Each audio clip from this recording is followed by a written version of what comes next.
Tren untuk bullish Bitcoin ini masih jauh teman-teman, tetapi data matrix berikut ini menunjukkan bahwa dia itu seperti teriak untuk bilang beli saya, begitu katanya. Dan apakah dengan terjadinya penurunan seperti sekarang ini membuat kita pasrah? Menurut saya tidak teman-teman. Dan kita perlu menerapkan beberapa strategi ya. Dan salah satunya akan saya share di sini, salah satu strategi yang saya pakai ya untuk mendapatkan cuan maksimal selama bear market ini ataupun nanti ketika menjelang bull runs teman-teman. Welcome back everybody to Black Cuan. Terima kasih telah mengupdate berita kripto dari channel ini. Pada hari ini saya ingin membagikan salah satu perspektif ya mengenai cara kita mendapatkan cuan maksimal ya, keuntungan maksimal justru yang terjadi itu dari bear market ataupun downtrend seperti sekarang ini teman-teman. Tetapi sebelum itu mari kita lihat dulu nih keadaan kita di CoinGecko ini teman-teman ya. Jadi di sini Bitcoin masihlah standar dia di 21-an ribu seperti yang terjadi di beberapa hari yang lalu, sampai sekarang pun masih dia diam di situ. Dan kalau teman-teman lihat dari pergerakannya selama 7 hari ya di CoinGecko ini, asli ini datar ini. Kemudian coba kita cek sebentar ya dari Cointelegraph di sini. Bullish Bitcoin trend reversal is far-fetched idea, but the metric is screaming buy. Seperti yang saya katakan tadi, untuk tren bullishnya Bitcoin ini masih jauh sekali teman-teman. Kalau kita lihat pola downtrend yang terjadi sekarang ini, tetapi ada matrix yang disampaikan di sini itu yang screaming dia, beli saya gitu katanya dia. Dan coba kita lihat seperti apa matriks yang dia ingin sampaikan kepada kita ya. Di sini ada tentang inflow dan outflow ya untuk Bitcoin ya. Jadi ini adalah riwayat ya yang terjadi di Bitcoin semenjak 2018 ya. Di sini terjadi crash, kemudian disinilah yang kita sebut sebagai orang-orang exit di sini, keluar dari Bitcoin di sini karena panik. Mereka mengatakan oke, ini sudah tidak ada masa depan lagi begitu kan.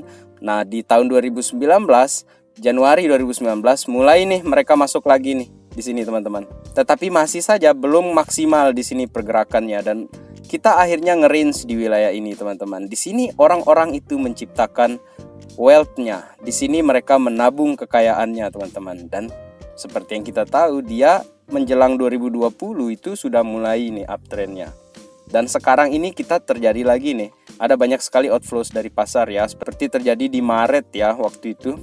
Dan sampai Juni dia terjadi outflows, penjualan besar-besaran teman-teman. Kemudian ada terjadi pembalikan arah di sini sebentar sampai di November ya. Itu terjadi kenaikan, bahkan dia melewati puncak yang terjadi sebelumnya di 2021. Kemudian dia terjadi ada fenomena Luna Crash.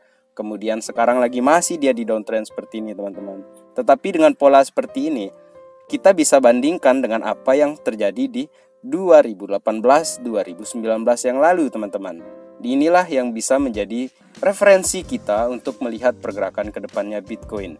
Masih dari sini ya, kita coba lihat lagi mengenai pergerakannya si Ether teman-teman. Jadi untuk Ethereum sekarang ini dia seperti ingin melawan arus ini teman-teman. Menurut saya ya kuat juga sih karena ada the merge-nya yang akan datang ya. Memang heboh sekali orang selalu bilang tentang the merge. Tetapi kalau kita lihat dari chartnya Ethereum ya, dia sudah membentuk pola cup and handle. Nah, dari cup and handle ini biasanya ini tembus ini teman-teman kalau kita lihat dari technical analisisnya. Sementara dari segi fundamental itu sudah kuat sekali beritanya mengenai the merge nanti di September. Jadi yang kita tunggu ini, kita tunggu bagaimana the Fed lah nanti dia bereaksi seperti apa.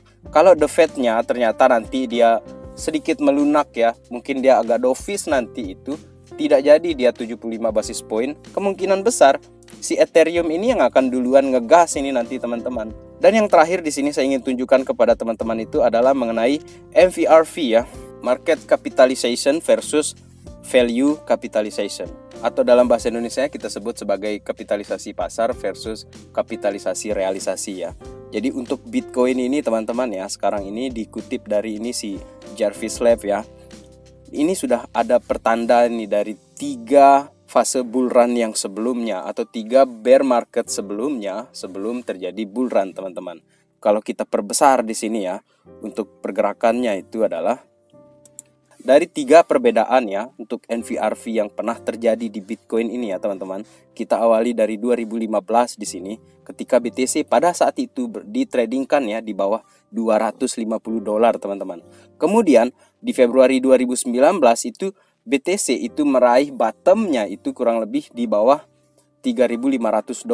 Kemudian sekarang ini ketika BTC ini betul-betul lemah, dia jatuh, banyak sekali orang-orang itu akhirnya keluar membawa luka. Artinya mereka exit itu dengan posisi kalah, teman-teman. Dan yang menarik di sini itu adalah MVRV ini sedang rendah, begitu juga dengan harganya yang rendah. Pertanda seperti apa ini menurut kalian? Kalau menurut saya ini adalah posisi buy sebenarnya, teman-teman. Dan apakah ini artinya para traders itu harus masuk ke dalam Bitcoin sekarang ini secara penuh? Menurut saya juga tidak, teman-teman. Karena dari pengalaman ya, dengan membaca pola matrix dari MVRV ini ya, itu artinya mungkin untuk para investor itu sudah mulai melakukan DCA, teman-teman, dollar cost averaging ya. Dan seperti yang saya katakan tadi, sekarang coba kita lihat ya mengenai strategi bagi orang yang nyangkut supaya bisa mendapatkan cuan maksimal ya dari bear market, dari downtrend yang seperti sekarang ini, teman-teman.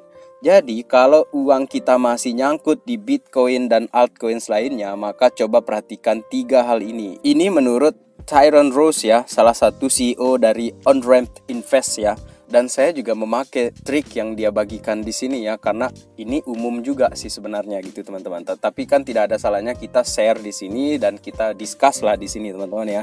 Jadi yang pertama dia katakan di sana itu jangan sering cek Bitcoinnya. Jadi kalau sudah nyangkut, kalau kita sering ngecek tiap menit, tiap jam, tiap hari kita ngecek, itu iman kita, mental kita untuk investasi longs itu akan betul-betul goyang, teman-teman. Karena kita akan lihat harga itu kok makin hari makin turun gitu. Akhirnya kita stres sendiri.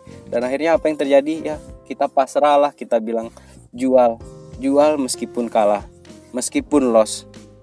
Kemudian strategi yang kedua di sini ya, kita perlu untuk sharing mengenai strategi-strategi yang lain, begitu kan? Dan berbicara dengan orang lain yang paham dengan investasi. Dan kita bisa juga bertanya ya kepada diri kita sendiri. Yang pertama itu kenapa sih kita beli Bitcoin? Kemudian bagaimana perasaan kita ketika kripto itu anjlok? Kemudian apa tujuan investasi kripto kita? Dan apakah situasi keuangan itu sekarang masih aman atau tidak? Jadi dengan demikian itu, teman-teman, para investor itu dapat menilai ulang strategi dan investasinya mereka masing-masing. Jadi para investor dapat mengalokasikan kembali modalnya untuk keperluan investasi ataupun pindah ke diversifikasi lah bahasanya, ke investasi yang lain seperti itu, teman-teman. Kemudian yang terakhir, jelaslah kita harus betul-betul hati-hati ya dalam mendeploy atau dalam investkan uang kita ke aset-aset yang ingin kita investasikan, terutama jangka waktu yang long terms ya. Jadi dalam berinvestasi itu kita harus berinvestasi betul-betul dalam jumlah yang mampu kita tanggung. Terlebih di aset kripto ini yang volatilitasnya itu sangat tinggi sekali, teman-teman. Dan bagi yang sering gugup ya untuk berinvestasi karena melihat harga naik turun seperti itu, barangkali kripto itu bukan tempat yang cocok untuk Anda. Karena investor di kripto itu adalah orang-orang yang mentalnya itu udah betul-betul siap untuk naik turun drastis, gila-gilaan, hanya dalam semalam itu turun sampai puluhan persen. Itulah kenyataan yang ada di dalam ekosistemnya kripto. Dan ini informasi terakhir saya, terutama ini ya, ini bisa jadi acuan kita juga. Di Google Trend saja sekarang ini, tren pencarian untuk cryptocurrency saja sekarang ini sudah turun, teman-teman. Jadi orang-orang itu sudah bilang mungkin ya oke lah, mungkin ini tidak ada masa depannya. Nah disitulah kita harus smart, teman-teman. Saya pernah mengalami ini di 2018, 2019. Di situ memang turun sekali minat saya untuk melihat kripto pada saat itu. Dan akhirnya saya menyesal karena melihat di 2021 awal itu ya, itu sudah terbang tinggi sekali dan saya sudah telat untuk masuknya itu, teman-teman. Dimana kita lagi agresif beli, orang yang menabung di 2018 ketika jatuh itu, dia agresif jual. Artinya dia jual sedikit demi sedikit sampai dia dapatkan gains yang betul-betul maksimal pada saat itu, teman-teman. Jadi kita tidak sedang berbicara keuntungan 10 kali lipat di sini. Di atas 10 kali lipat, teman-teman. Bahkan di meme coin saja itu bisa sampai ratusan kali lipat itu terjadi, teman-teman. So, buat kalian yang betul-betul yakin untuk investasi di kripto, maka kuatkan mental kalian. Rajin-rajinlah sharing, diskusi dengan orang-orang yang memahami tentang seluk-beluk investasi dan perbarui mindset kita setiap hari supaya kita semakin mantap dalam berinvestasi. sehingga cuan kita bisa maksimal di dalam bull run yang akan datang, teman-teman. Semoga sharing yang kita bagikan pada hari ini bisa menjadi referensi untuk investasi kita ke depannya. Terima kasih telah menonton Black Cuan. Salam Black Cuan. Peace my friend.